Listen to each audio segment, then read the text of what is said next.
चंद्रपूर जिल्ह्यातील भाजपाचे ज्येष्ठ नेते आमदार सुधीर मुनगंटीवार आणि आमदार किशोर जोरगेवार यांच्यातील मतभेद आता चव्हाट्यावर आले आहेत। तर नुकतेच प्रदेशाध्यक्ष रवींद्र चव्हाण यांनी जिल्हा ग्रामीण कार्यकारिणीला स्थगिती देत मुनगंटीवार यांना धक्का देण्याचे काम केले आहे। यावरून मुनगंटीवार यांनी बोचरी प्रतिक्रिया देत मला जिल्ह्यातील अंतर्गत वादाबाबत काहीही माहिती नाही, आता चंद्रपूर जिल्हा प्रदेशाध्यक्ष रवींद्र चव्हाण चालवत आहेत असे म्हटले आहे।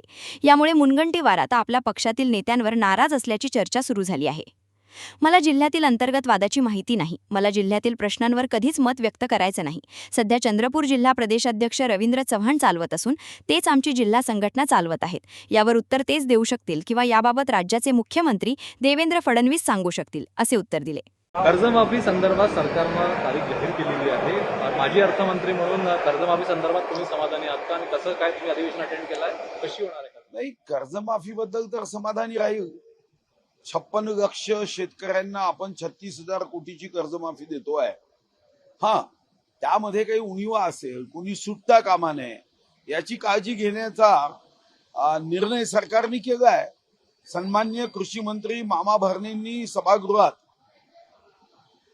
स्पष्टपणे सांगितलं की कोणताही शेतकरी नियमाच्या अडचणीमध्ये या कर्जमुक्तीतून सुटणार नाही। ही कर्जमुक्ती पुण्यश्लोक अहिल्याबाई होळकरांच्या नावाची आहे। जसं त्यांच्या राज्यामध्ये सामान्यातल्या सामान्याला न्याय मिळायचा, तर त्यांच्या नावाने असणाऱ्या योजनेत सामान्यातला सामान्य शेतकरी हा कर्जमुक्तीसाठी मला वाटतं की त्याची कर्जमुक्ती निश्चित होईल। चिंबूर आणि साकीनाथामधली घटना घडली, त्याच्यात सातारा यांच्याकडून हास्यमुद्रा दिली, त्याच्या राज ठाकरे यांनी संताप व्यक्त केला, मार्च लेटर ते म्हणाले। यावर मी आता काही प्रतिक्रिया देणार नाही। या संदर्भामध्ये संबंधित जे कोणी असतात त्यांनी प्रतिक्रिया देणे योग्य असतं, कारण त्या घटनेचा मी साक्षीदार नव्हतो। राम रक्षा पठण करणार आहे, त्यांनी भाजपकडून निशाणा टाकलाय की पक्ष फोडण्यासाठी राम मंदिराचा पैसा वापरला। नाही, ठीक आहे, ते काय म्हणतील आणि काय म्हणतात यावर प्रतिक्रिया देण्याची आवश्यकता नाहीये। हा, रामरक्षा पठण करत असतील तर मला विश्वास आहे की जो म्हणून रामरक्षा पठण करतो, प्रभू राम त्यांचं रक्षण करतो।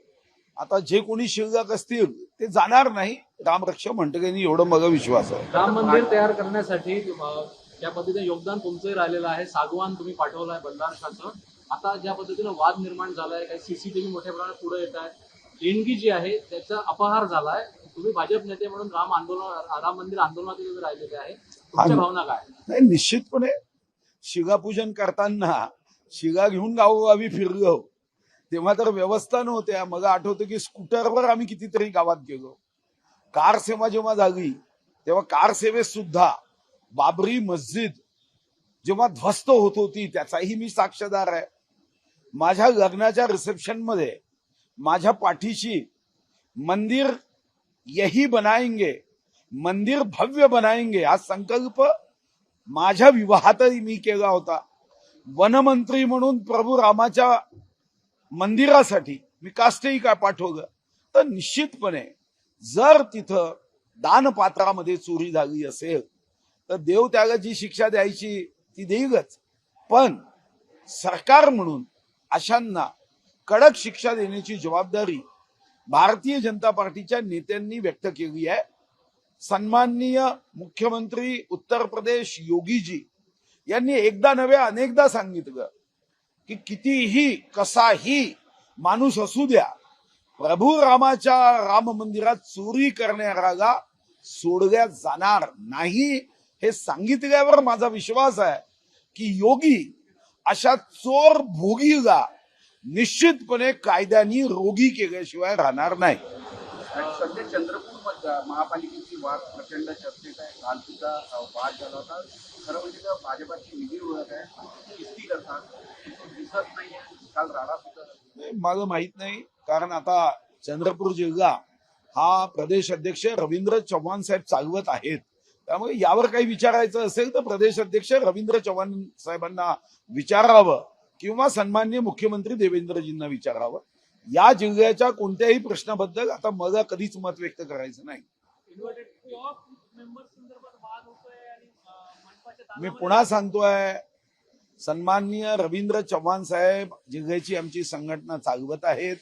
तुम्हाला या संदर्भात जास्तीची माहिती पाहिजे असेल तर फिजिक्सच्या पुस्तकामध्ये केमिस्ट्रीचा पाठ वाचू नका. पण तुम्ही बोलताय की मी बोलणार नाही, पण दुसरे जे समोरचे गटातले नेते ते सातत्याने बोलतायत. तुम्हाला काय पाहिजे? बातमी पाहिजे का? मी जेव्हा सांगितलं मी बोलणार नाही. मी आता प्रतिज्ञा घेतली आहे, संपला विषय. तुम्हाला जर जास्तीची माहिती पाहिजे असेल तर मी पुस्तकाच्या दुकानाचं नाव सांगतोय ना, तुम्ही त्या बुक डेपोमध्ये जा, तिथून माहिती घ्या काय आहे ते. कारण ते संघटना चालवत आहेत, ते सर्व जर जिल्ह्याचे निर्णय करत आहेत तर त्यांना माहिती. मी अलिप्त झालो आहे. माजी अर्थमंत्री म्हणून, माजी पालकमंत्री म्हणून तुम्ही जिल्ह्यातलं कुठे लक्ष घालणार नाही असं तुमच्या वक्तव्यावर दिसतंय सध्या. मी संघटनेवर लक्ष घालणार नाही. विकासावर, जनतेच्या प्रश्नावर, धानाच्या बोनसवर, वैधानिक विकास मंडळवर, दक्ष भत्त्यावर, या ठिकाणच्या उद्योग क्षेत्रातल्या बेरोजगारांच्या संदर्भात पिण्याच्या पाण्याचे प्रश्न हे मी मांडेन. कारण तो जनतेने मला अधिकार दिलाय. पक्षाने तिकीट दिली, जनतेने सांगितलं की पक्षाने दिलेल्या तिकीटच्या आधारावर आम्ही तुमच्या पाठीशी उभे आहोत, तर मी विदर्भाच्या जनतेचे प्रश्न मांडेन, ते सोडणार नाही. 2 दशकात चंद्रपूर आणि मुनगंटीवार भाजपाचा चेहरा म्हणून आपणच सातत्याने समोर दिसलेल्या महाराष्ट्रातील जनतेला चंद्रपूर, त्यामुळे स्वाभाविकपणे असे प्रश्न येतात आणि जे काही घडलं त्यामुळे हे सवाल. नाही, पण आता कल्याण म्हणून जर माननीय प्रदेश अध्यक्ष चंद्रपूरच्या संघटनेचं कल्याण करण्याचा त्यांनी निर्णय केला असेल तर मग आपण वाट पाहिली पाहिजे. शेवटी ज्यांना गाडी चालवण्याचा अधिकार दिला, मागून आपण सूचना करून त्यांना डिस्टर्ब करण्याचं काही कारण नाही. त्यांनी निर्णय केल्यावर आता पुढचं सर्व काही ते पाहतील. हे कल्याण मधलं मुंबई जवळचं कल्याण की इकडलं कल्याण नेमका वाद? नाही, आता कल्याण शब्दाचा अर्थ कसा घ्यायचा तो तुम्ही घ्यायचा. मी कल्याण या शब्दामध्ये दोन्ही अर्थ आहे. गावाचंही नाव कल्याण आहे आणि संघटनेचं कल्याण करण्याची जबाबदारी आहे. यानंतर त्यांच्यावर पूर्ण जबाबदारी आम्ही दिली आहे. वैज्ञानिक महाविकास मंडळ स्थापन झालेलं आहे, त्या संदर्भात माननीय अमितभाईंना भेटायला आश्वासन दिलंय. आमचे अभ्यासू राज्यमंत्री ऍडव्होकेट आशिष शेलारांनी अतिशय मनापासून सांगितलं की मी सोबत आहे. मी 51 आमदारांच्या सह्यांचं निवेदन हे वैधानिक विकास मंडळ करण्याबाबत माननीय अमितभाईंना दिलेलं आहे. 51 आमदारांनी विदर्भ मराठवाड्याच्या सह्या करून मागणी केली आहे की वैधानिक विकास मंडळ झालं पाहिजे आणि माननीय अमितभाईंचा वेळ 10 तारखेनंतर आम्ही निश्चित घेणार. एक प्रश्न असा आहे, चंद्रपूर जिल्ह्याला असा कोणता शाप आहे काँग्रेस आणि भाजपमध्ये स्थानिक नेत्यांमध्ये इतके टोकाची वाद काय, राजकीय कार्यकर्ते सोशल मीडियावर चर्चा करू लागले? नाही, मला असं वाटतं की तुमचं माझ्यावर प्रेम कमी आहे, मला माहिती आहे. तुम्ही मग चंद्रपूरमध्ये का बंदिस्त करताय? महाराष्ट्र आहे ना माझ्यासाठी. तुम्ही वारंवार चंद्रपूर करून काय मग बंदिस्त करण्याचा प्रयत्न करता का? तुम्ही एकीकडे मगा विचारता, मग दुसरीकडे जाऊन तिकडे विचारता. तुमचे 2-3 व्हिडिओ मी पाहिले ना, त्यामुळे आता याच्यात तुम्ही गुंतवू नका. मी गुंतणार नाही, तुम्ही कसाही प्रश्न विचारा. चंद्रपूरचे वाद संपूर्ण राज्यात फेमस आहे. चंद्रपूरचे वाद संपूर्ण देशभरात आणि राज्यात फेमस आहे, त्यामुळे स्वाभाविकपणे सवाल. नाही, पण चंद्रपूरचे वाघ फेमस आहे ते देशात आहे. तुम्ही त्याला मर्यादित करून पिंजऱ्यात टाकण्याचा प्रयत्न करणाऱ्यांना निश्चितपणे इशारा आहे की तुम्ही कशाला चंद्रपुरात बंदिस्त करता.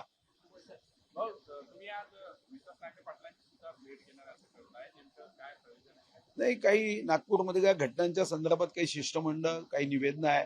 तुम्ही आता बघितलं असेल नागपूरच्या विद्युत विभागात काम करणाऱ्यांना 1.5 वर्षापासून पेमेंट झाले नाही. आता ते नागपूरचे सर्व असोसिएशनचे लोक मग भेटलेत. आता मी माननीय लोकेश चंद्र साहेबांशी बोललो, चीफ इंजिनियरशी बोललो. आता त्यांचं पेमेंट आम्ही काढून देऊ असं त्यांनी सांगितलं. आता नागपूर या देशाचं हृदयस्थानी आहे. इथं असणारा कोणताही सामान्य माणूस हा अडचणीत असूनही भाव. क्या हुआ बहू? माँ, पाइल्स की बहुत तकलीफ हो रही है। तो तुम गुदरोग सर्जन के पास क्यों नहीं गई? देखो, जैसे हार्ट के लिए हार्ट स्पेशलिस्ट, ब्रेन के लिए ब्रेन स्पेशलिस्ट, तो पाइल्स के लिए पाइल स्पेशलिस्ट क्यों नहीं? स्त्री हो या पुरुष, टॉयलेट में तकलीफ केवल पाइल्स ही नहीं, और भी कई प्रकार के गुदरोग तथा कैंसर भी हो सकता है। इसीलिए इसकी प्रत्यक्ष जांच जरूरी है। ठीक है माँ, पर जांच के लिए हम जाएंगे कहाँ? वही काले आयुर्वेदिक पाइल्स हॉस्पिटल में। लेकिन माँ, प्रेगनेंसी में पाइल्स की दवाइयाँ? प्रेगनेंसी में आयुर्वेदिक दवाइयाँ सुरक्षित होती है।